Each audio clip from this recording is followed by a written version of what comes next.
So let's continue with our great conversation so far today with another really important panel discussion, this time on racism, Islamophobia, and hate crimes. Chairing this session is, again, Wendy Cukier, the founder and academic director of the Diversity Institute. So Wendy, if I may ask you to turn on your camera and microphone, we can begin our final panel of the day.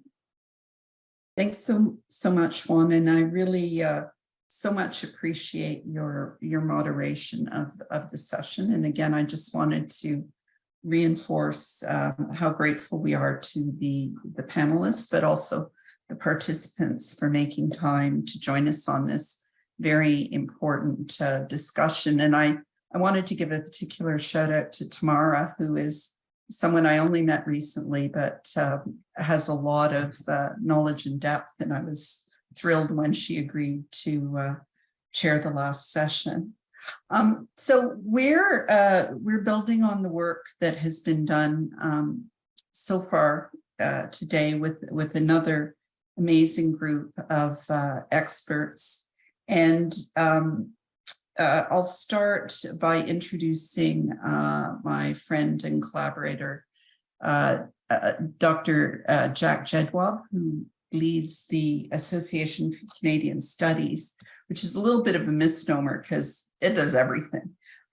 He is also his conference run by the Metropolis, or conferences run by the Metropolis Institute, really bring together leaders and practitioners and academics several times each year to talk about issues, particularly with reference to immigration.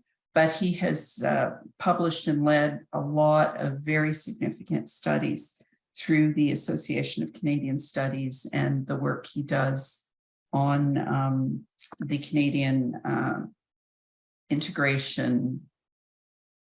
He'll tell us what it's called, where he pulls together data from a variety of sources to really track what is going on in Canada, especially with respect to newcomers, but other equity deserving groups as well.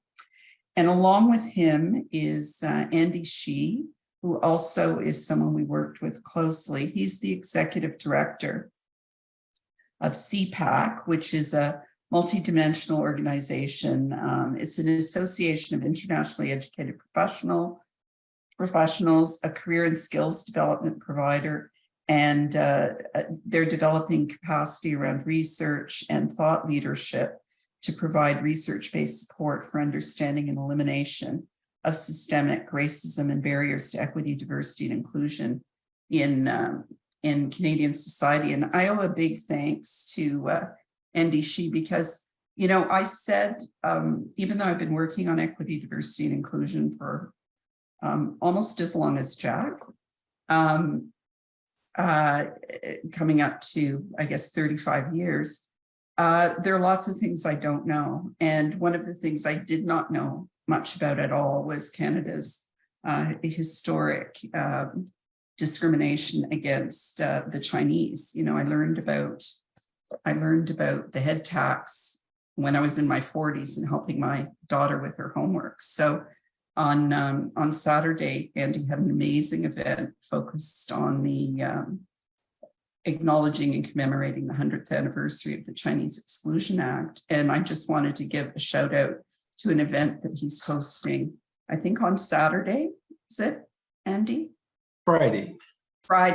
My team will post the link in the chat because I do think that anti-Asian racism is something that's come to our attention during COVID, perhaps, but many of us, I speak for myself, of course, only, did not understand the very, very deep-seated history Canada has of discrimination against Asian people generally and the Chinese in particular. And then, of course, we have Nuzhat Jafri, who's the executive director and longtime national board member and volunteer with the Canadian Council of Muslim Women. And again, CCMW has been an incredible ally on many, many projects that we've done, not just through the Diversity Institute, but also the Coalition for Gun Control. And so really, really appreciate her joining us. She's served in leadership roles in legislative and policy development and compliance communications and human resources, and is a bit of a force of nature. So really pleased to have all three of you with us today. And I'll start with you, Jack, just to help build on some of the context that Barbara provided at the outset of the conference, because I know you've been researching these issues through a sort of intersectional lens for many, many years. And I wonder if you can talk a little bit about what you've observed in terms of the patterns and the prevalence of Islamophobia, anti-Semitism, and other forms of racism and hate. And also maybe comment a little bit on what you've observed in terms of how these have shifted or changed. Well, let me actually take a bit of a step back. I've had the sort of privilege of hearing a lot of what was said earlier today, and excellent presentations that we had the opportunity to avail ourselves of. Barbara talked a bit about the hate crimes data. I have a tendency to see a lot of these issues through a sort of empirical or quantitative lens, even though we very much depend on the qualitative and the experience of victims of racism as well, and learning from stories that we've heard and identifying solutions. But in terms of the data challenges, and I'll circle back to the issue around Islamophobia and anti-Semitism, but in terms of the data challenges, we are very often reliant on those police reported hate stats that we get from Statistics Canada.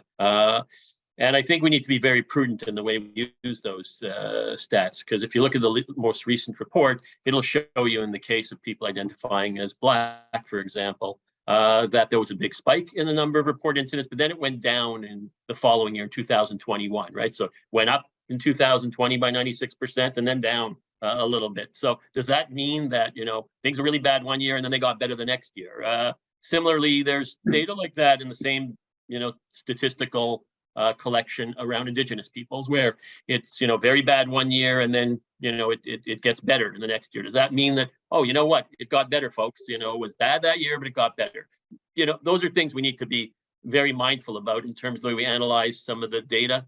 In addition to which, that data on the police crimes reporting, which reflects these very large increases, it went from 100 to 200, 100% increase. 100 to 200 isn't necessarily big, and I don't want to minimize any of these reports or incidents, but in the scheme of things, that the percentage increase looks a lot bigger than the real number increase, because when I align it with what I see in data in polling we do, or what I see in data from post-census surveys where people are asked whether they've experienced racism or discrimination, the numbers are in the millions, not in the hundreds. If we sort of look at the percentage of people doing that reporting, so there's vast gaps in terms of what gets reported and what people on that individual level are saying. I think we need to relate that in terms of issues around Islamophobia and anti-Semitism, because we see a fair bit of data collection, but that data collection does not necessarily reflect, the experiences of people, whether it's Muslims or Jews respectively, and how that gets analyzed, how it gets understood. So we're very often directed towards event-based understandings of what's happening or not happening. In the case of the horrific massacre in Quebec City, absolutely unspeakable. It's horrendous what happened. We're going to be focused on that. We'll use that as an example, the most extreme example of what happened. And we do need to draw attention to it, and we need to help people understand that. And that's similarly true for what we saw in the United States in Charlottesville. Did I get the name right? Yeah.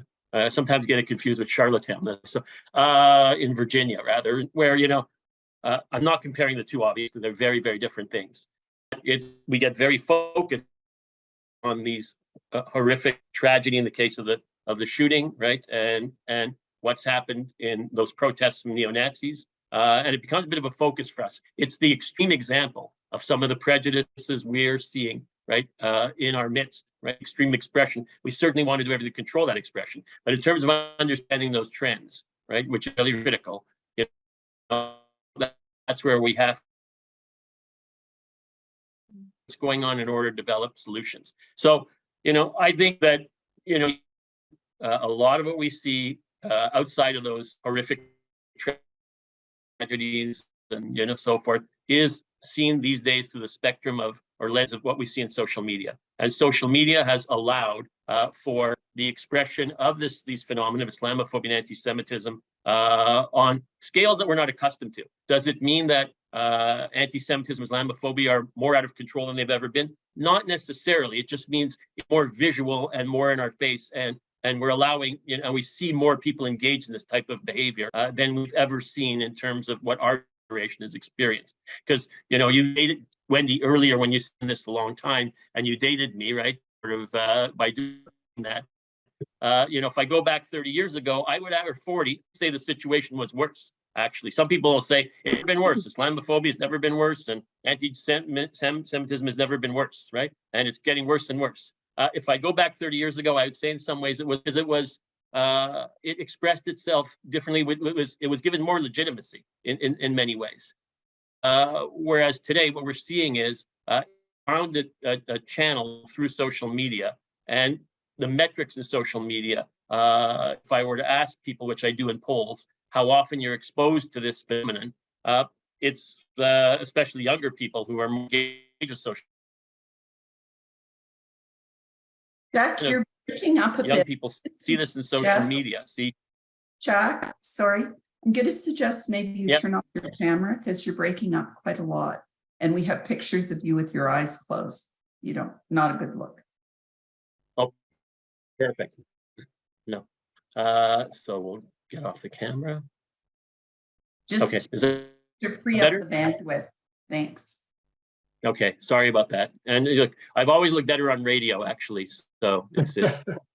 In any event, right. So we're more exposed to these things through social media, and that's sort of affecting the way we perceive what the situation today relative to what it was historically. I don't know that. So that's my opener, right? I'll get into more specifics later, but we need to put perspective in terms of the various ways in which we collect and analyze data around this phenomenon.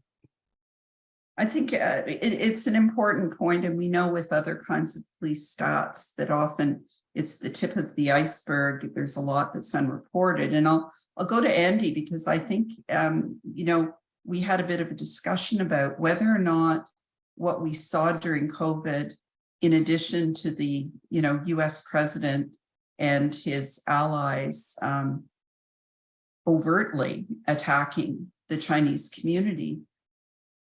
I'm starting to believe that a lot of the racism targeting the Chinese community is not new, that it's been there forever, but for a variety of reasons was not paid attention to or reported at the until it became very, very visible in mainstream media and social media. So, Andi, do you want to make a few comments about your perspective on what's going on with anti-Asian hate, the history, and how it's manifest today? Sure, thanks, Wendy. You just mentioned earlier, many of you are aware that this year marks the 100th anniversary of the Chinese Exclusion Act. So I think it's fitting that we remember and reflect on the legacy of that piece of extremely racist legislation.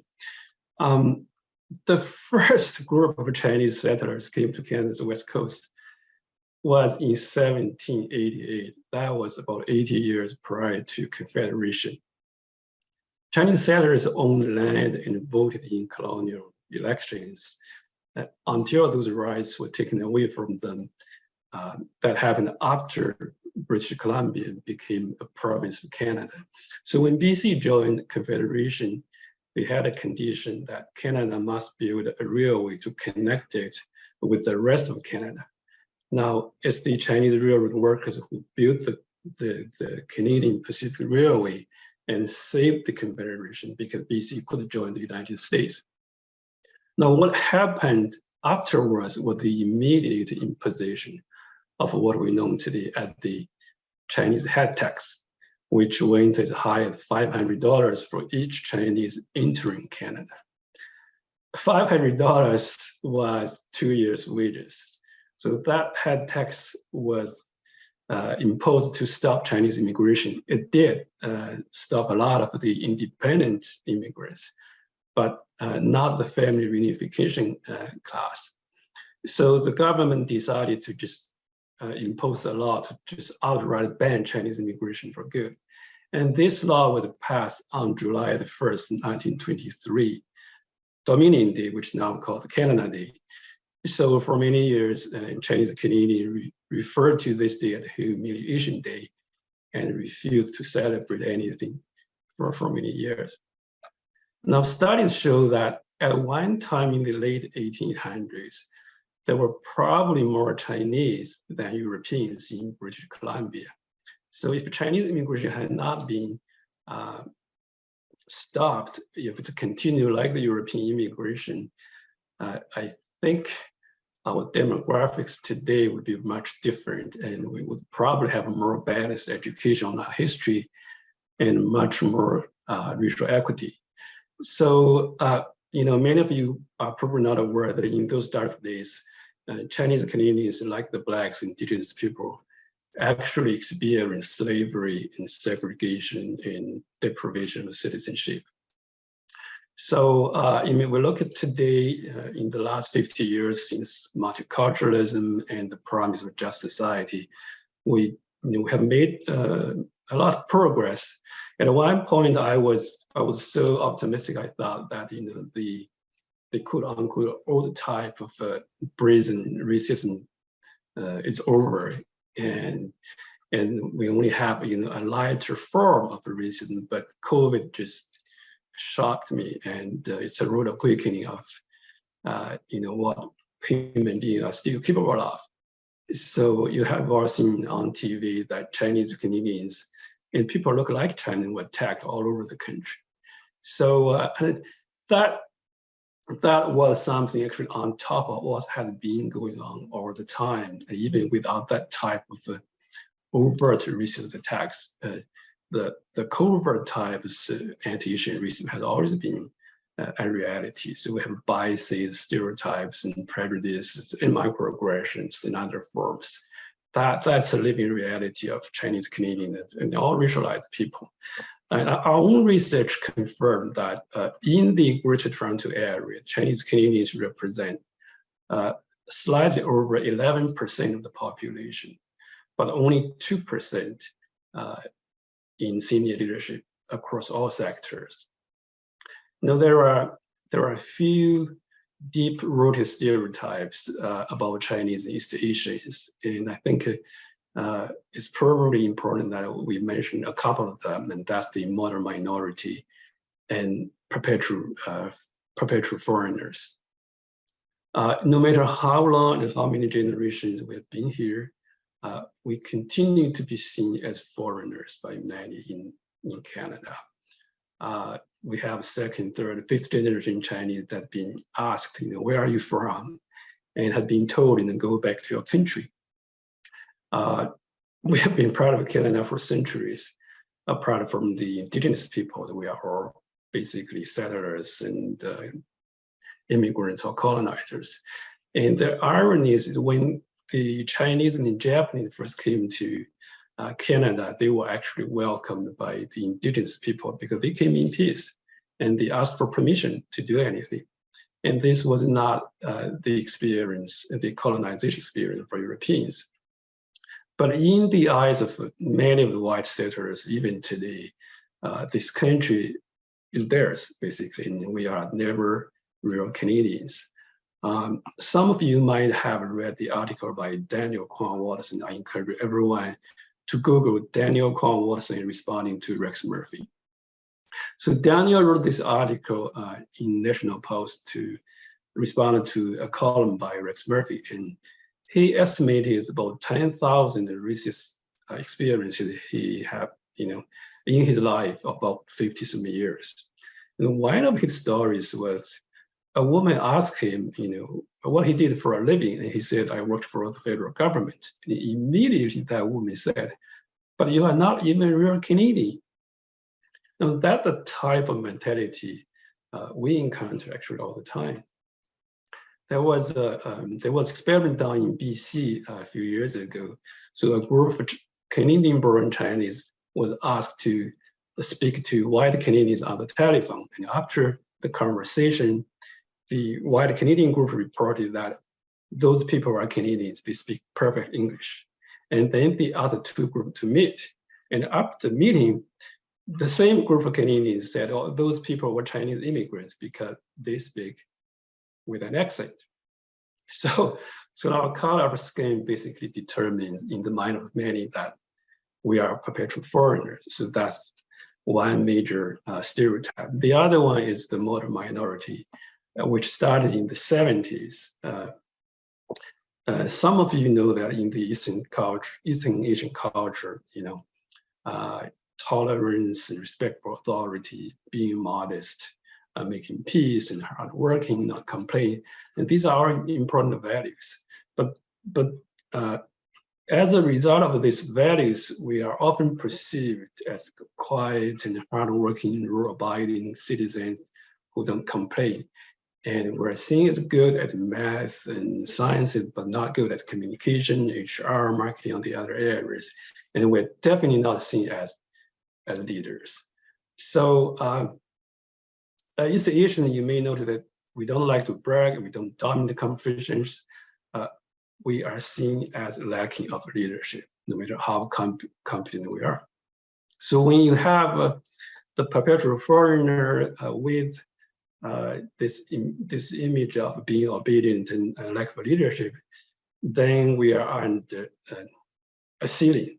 And this is the bamboo ceiling over East Asian Canadians. So this is one of the reasons why we have only 2% and not 11% of representation in senior leadership. So that's a very short summary from history to today. So I thought I'll stop there. Thank you. Thanks so much for sharing that, Andy. And I imagine many people in the audience were not aware of the extent of anti-Asian racism or the very long history of it in Canada. So Nuzhat, over to you, because you've got probably a bit of an intersectional lens, both through a number of dimensions of identity and how this plays out. So please share your views on, is it worse? Is it the same? We know 9/11 was a turning point in terms of at least the overt expressions of Islamophobia. But tell us more about what your experience has been, what your research shows, and what you see as the role of the online world. Certainly. Thank you, Wendy. And thanks to the Diversity Institute for inviting the Canadian Council of Muslim Women to participate in the conference, and my co-panelists who are outstanding in their fields.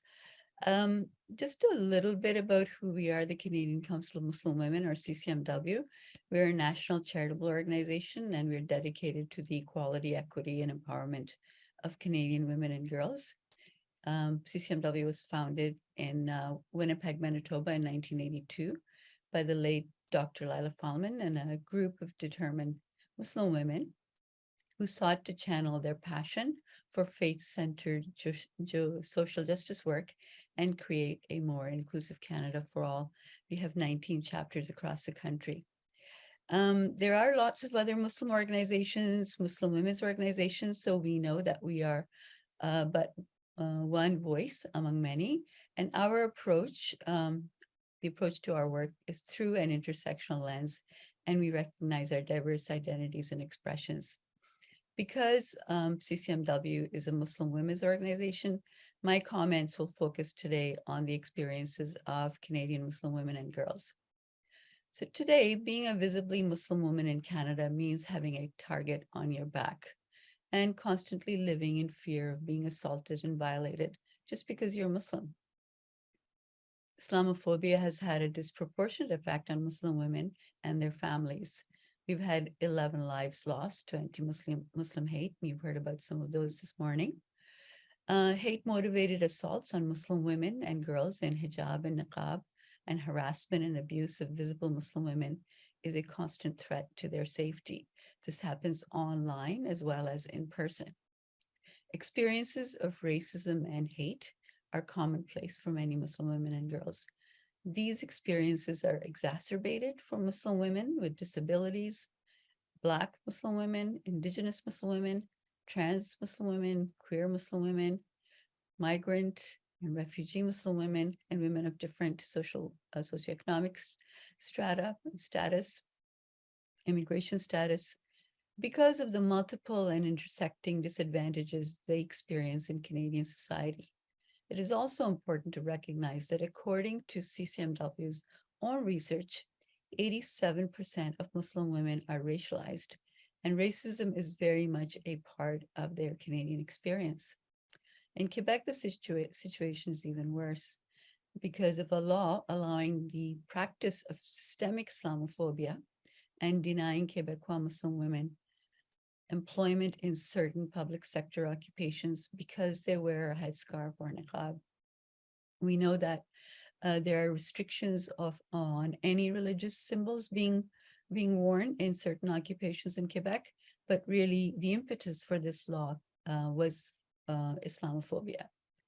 So the law, which is politically very popular, gives permission to discriminate against Muslim women in the province with little chance of recourse or resolution.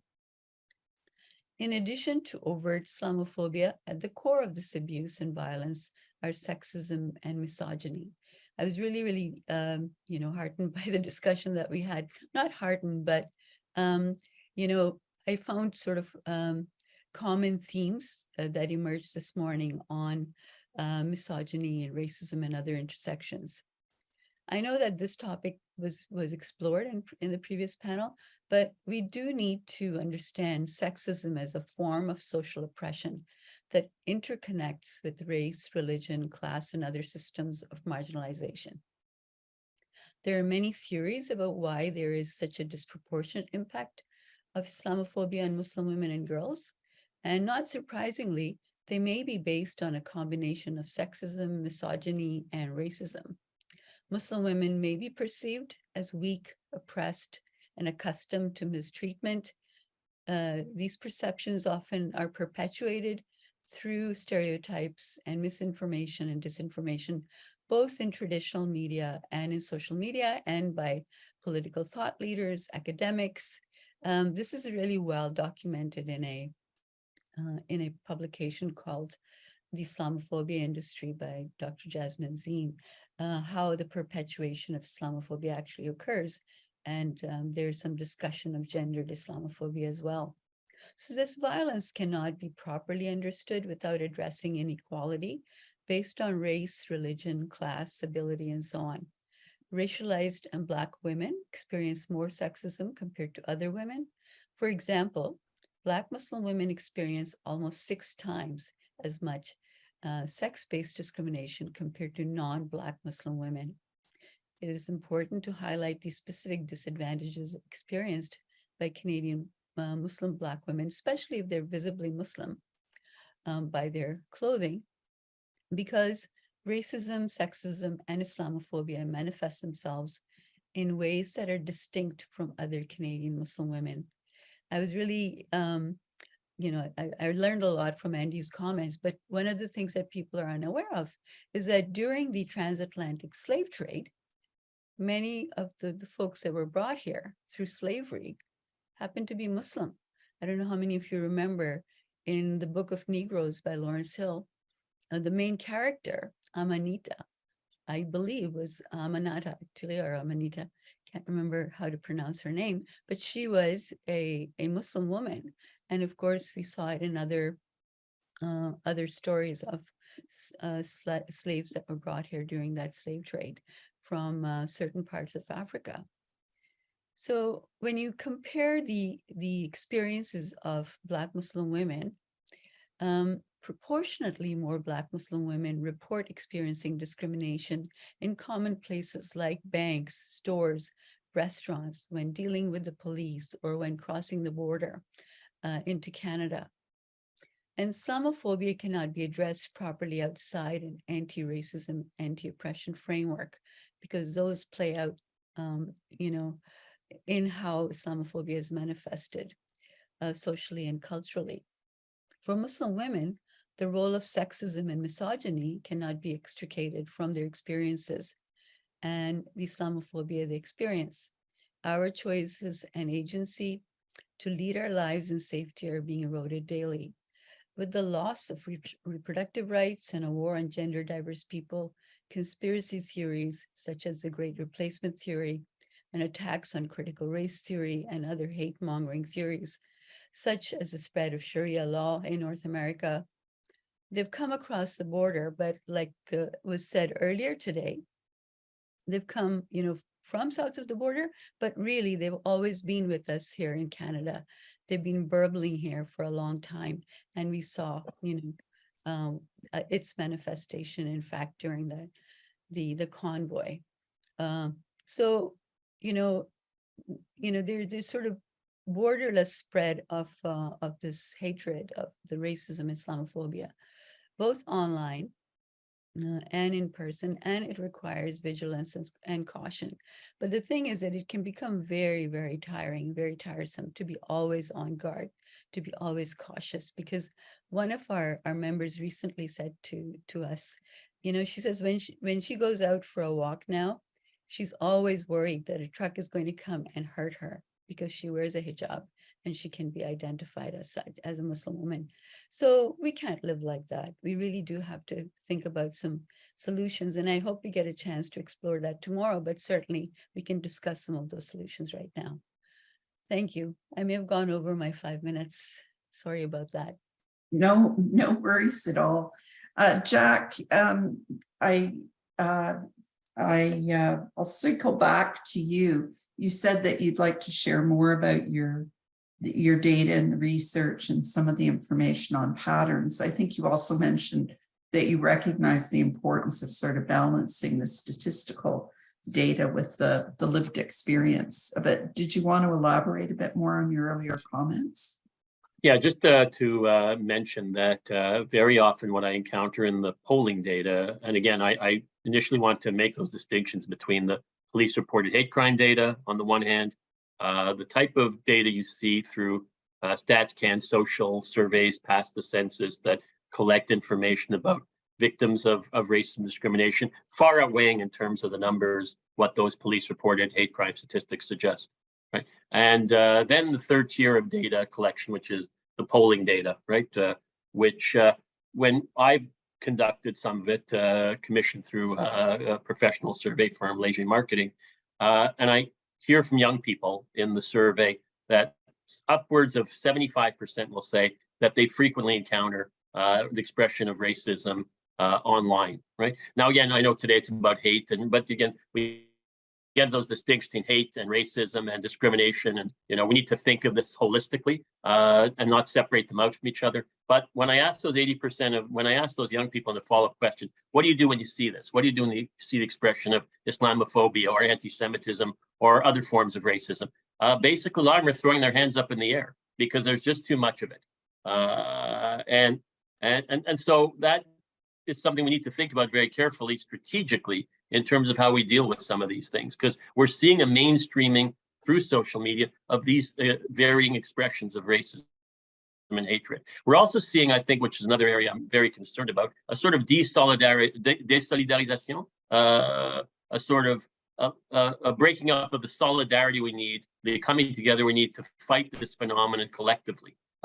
In the debates around Bill 21, which those of you who know, how I feel about the bill, because I've had the opportunity to express myself, I think it's a very despicable piece of legislation, and I'm not proud, and I must say I'm not always proud when I see this legislation to be a Quebecer, even though I'm proud to be a Quebecer, so, but not when I'm very hurt by this type of legislation, as many of us should be, but the strategic approach that I thought was interesting and despicable of some people in government. I'm talking about the previous government through the predecessor to Bill 21, the Charter of Values, without getting into naming the specific people, would go to members of the Jewish community and say, it's not about you guys, it's about hijabs. I find that absolutely despicable. And, you know, and frankly, when I heard this story from someone that the person came into an institution and said this, had I still been director of that organization, which I once was, you know, in a previous life in the Jewish community, I would have thrown that individual out of the building, you know, even though I know that's not a simple thing to do. You know, but, you know, it concerns me that, you know, we see very often in communities, there's lots of politics, and we're practicing a lot of caution about the type of coalition building we do. Well, we need to look past the politics of the in the construction of these coalitions, and we need to come out and call these things out. So when there's anti-Asian racism, as we saw during COVID, you know, we need to, as members of Jewish and Muslim and various other communities, say this is something we don't accept, and we're going to do what we have to do to deal with this. You know, and similarly, we have to do that across various communities, because, you know, back in the day, you know, and, you know, Wendy's identified me as being from back in that day. That was sort of our priority, was that building those coalitions. We need to continue to do that. We need to go back to more of that type of strategy in dealing with this, you know. And also, as I said, I didn't mean, you know, the horrific tragedy in the shooting in the Moscow exit, which I think is one of the uglier incidents in recent history. And, you know, we saw in Pittsburgh at a synagogue, 11 people gunned down, right? So, you know, those are it's critical we respond to those things at the same time, while not losing sight of all the things that are going on the ground in our daily lives, and that Nuzhat identified, you know, quite eloquently and was quite articulate in talking about some of those day-to-day experiences which we have to deal with. I also appreciate, let me say this, that having been in the business as again, sorry, Sister Wendy, having been in this business for so long, right, that it's full of ups and downs. And I've encountered many of them where I feel like, you know, I see Bill 21, I'm like, what happened to all the work we did? And you know what, I've got to get up next day, like many of us do, and roll my sleeves back up and say, no, this is a long-term battle that we're engaged in, and we need to be mindful about that and think about future generations and how they're going to, you know, address these issues and encourage them to coalesce. And despite the negativity, you know, that I may be sharing with you and what we've heard today, there are a lot of encouraging signs, actually, you know, and I see them in a lot of the polling we do, you know, especially in the younger cohorts, where, you know, there's a lot more contact with people across communities, a lot more empathy with people across communities. Because on this final point, what my polls do show, which is a source of frustration, is that one of the sources of the sort of misunderstandings that lead to the types of prejudice you see is lack of interaction or contact with people from other communities.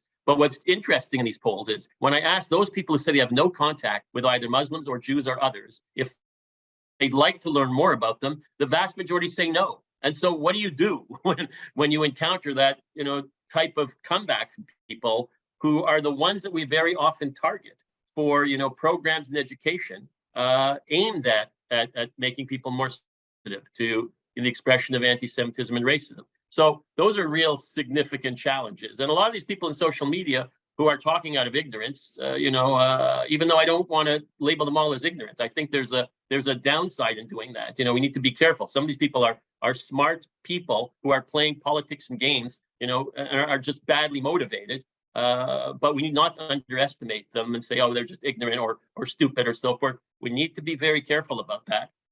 But at the same time, it's frustrating. And, you know, these very same people who have very little interaction, very little understanding of the communities and what they're encountering are out there, you know, disseminating these ideas, and the solutions aren't simple when it comes to that. So I probably also gone over my time in the question, but since you didn't hear me well in the first round, I thought I'd make up for it in this one. So. Well, and it's interesting because a few of us are old enough to remember when we used to talk about solidarity, and now we talk about allyship. And I will note that, you know, one of the issues that hasn't been raised specifically is, of course, around anti-Black racism. And that's something that was really brought to the forefront worldwide with the murder of George Floyd. But I remember really clearly Donovan Bailey in 1996 being asked in Sports Illustrated, so is racism a problem in Canada? And instead of giving the nice, you know, smiling, no, Canada is awesome. He said, yeah, there's racism in Canada. It's just racism with a smile. And of course, he was vilified. Well, since you're bringing us back, since you're bringing us back in that period, I know you've referenced that a few times, Wendy. By the way, 64 is a new 54. I just want to say that for myself, by the way, not, but, the preceding story before Donovan Bailey was actually Ben Johnson, right? And Ben Johnson, we were proud that Ben Johnson was a great Canadian when we got the doping issue, he became Jamaican. So, that was not, very good on us. And, that's why, we need to be mindful of, the past. And it's good we have Andi here to remind us a lot about that, right? About the historic dimensions of this, and where we are today. I think we need to assess that more carefully, because I very often hear, and I appreciate what you're saying, Nuzhat, I very often hear it's never been worse than it is today. And we've hit a new record. Every week it's a new record. It's not a new record every week. And, we need to be careful about that, even though Nuzhat, I by and large agree with everything you've said, but I think we need to put that into some perspective, because, I very often hear that it's never been worse. And look at the hate crime statistics. They're actually not telling us that. They're saying it was never been worse last year, but actually got better suddenly in the last 12 months. No, it actually did not get better, but it didn't get terribly worse either. It's out there, it's consistent, and it's challenging because they're innovative ways of addressing it. But the people who are propagating this thing are also being very clever and innovative. Can I please, Nuzhat, please jump in. So I think there are a few contributing factors to the visibility and sort of the ever-presentness of this hate, the racism.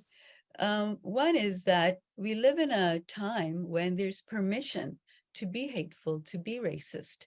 And so, it's perpetuated by politicians. A whole political party in the United States is committed, to hatred of other people. So we can't help it. It's just, we hear more about it, we see it. And the other thing that's happened is the dehumanization aspect, of all of the others, right? So it's, that's and the mainstreaming of the hatred of the anti-authoritarian, or anti-authority, as Amanda called it this morning. It's mainstreaming of all of those ideas that we just see it more because people are given permission to do it. Yeah, I think it's, to be fair, I think politicians have always been doing that to some extent. We can go back to the sort of 30, 40, 50 years ago. They've just found new channels of doing it, and and others who they, especially we've seen that in the Trump era was a classic example of where, Trump mainstreamed and gave expression to, a lot of people who previously were quiet because they thought it was politically incorrect to say and do some of the things they were doing. But it's always been with us, in terms of the behavior of selected politicians over time in many ways.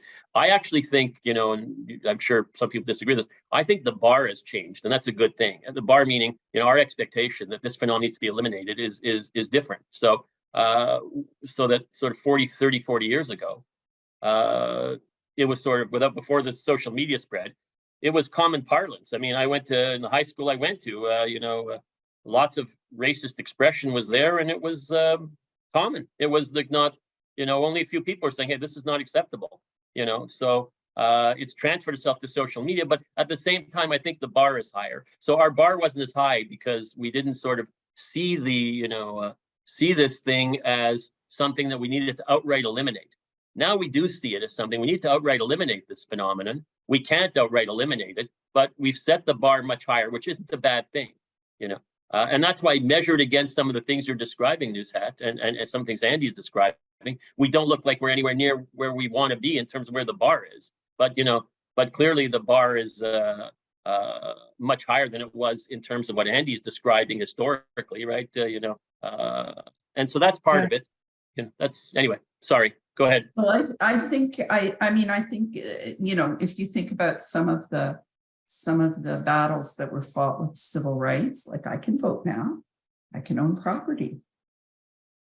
So I think it is a question of whether the glass is half empty or half full. But Andi, I wanted to turn to you for a moment just to give you a chance to talk about your observations on racism with a smile, or how you see this playing out today, because I know that's very top of mind.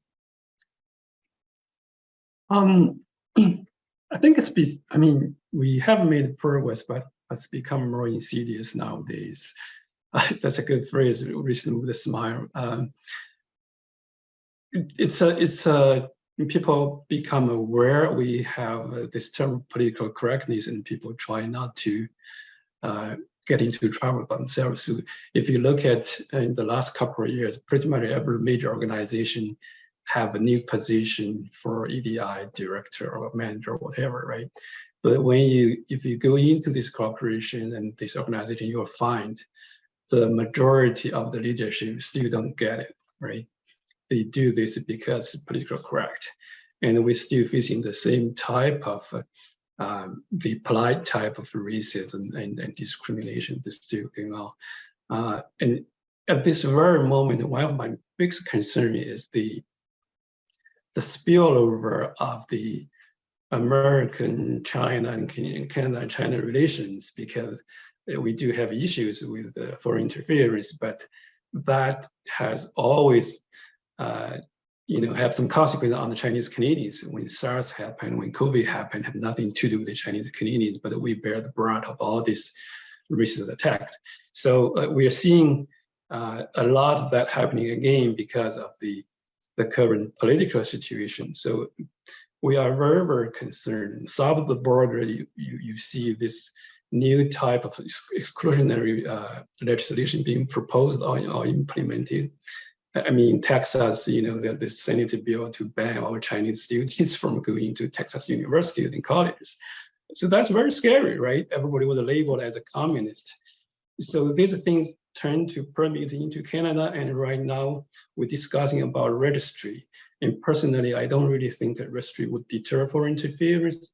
It happens all the time, but the people who try to interfere were not actually doing it publicly. No one would register, I'm going to influence, right? And the result of that, especially when it's singled out a certain people, and we focus on this group of people, and inevitably that will lead into new type of racism. That's a great concern in our community. There's a lot of fear right now, because a few years ago, somebody did propose a registry to focus on the Chinese. And that a lot of the rhetoric online, if you watch some of the comments, it's way into very much intolerant and racist territory, and that bring a lot of this backlash on Chinese Canadians. So that's the reality we're facing today, in which many of us are very, very concerned. I think, and I think Amanda raised some of the issues when we look at it through a gender lens as well, looking south of the border, things that women thought they had won that they have now lost, attacks on the 2S LGBTQ 2S community. I think, you can't use the word cis anymore on Twitter, things like that. I never would have believed possible in my aging lifetime to see the pendulum swing, in my view, back. Again, I think that's different than issues around reported crimes versus experiences of discrimination and racism. But we're almost out of time. I know we could talk for a very long time about all of this, and I'm sure the audience would love to engage more in the discussion. But as I mentioned before, our intention is really just to open up this discussion, trying to bring people together who might not normally be comparing notes, because I think one of the key messages, at least for me, that has come out of the discussion today is the commonality. And Jack mentioned the importance of understanding that regardless of your particular identity group, this is a threat to all of us in some way. And I love the fact that Amanda posted Reverend, I always forget how to say his name's quote on, first they came for the for the trade unionists, and then they came for the Jews, and I wasn't one of those, so I didn't care. And then they came for me, and it was too late. And I think that the idea that we have a common problem, I think, will hopefully start to shape some of the solutions. Nuzhat, I know we are out of time, but I did just want to give you one moment to kind of flag your views on what we should be thinking about tomorrow when we're looking at solutions. I think, you mentioned that we used to talk about solidarity, and now we talk about allyship. Of course, those are not mutually exclusive. They work together. They work well together. But really, we should be focusing on that allyship and solidarity because, going back to that famous quote, we can't do this alone. We can't fight the good fight by ourselves. And that's why even when there are divisions that are fomented and are done, to divide us, we can't let that take over. We need to come together. And let's talk about those strategies tomorrow, I hope. What a great way to end. Back to you, Juan. Thank you so much to our panelists. Thank you. Thank you very much, Wendy. And again, a great thank you to all our panelists, Jack, Andy, Nuzhat, for this very interesting, very important conversation that really added, I think, a lot to the work that we're doing today of painting that landscape, right, that all the panels together have done. This wonderful panel, just again highlighting some of those connections between the collection of data and the public's understanding of the issues that we're discussing today, but also those historical overt and covert manifestations of the discrimination and hate, and the ways in which they connect to those political and social processes of construction of the idea of the nation. Right, these discourses that really are about who's included and who's excluded from the nation. But panelists also touched on the place of the collective counter discourses that are anchored in solidarity and allyship that I think are needed to combat discrimination. Again, food for tomorrow's thinking, and as well as the importance of that intersectional lens. So once again, thank you very much to our panelists.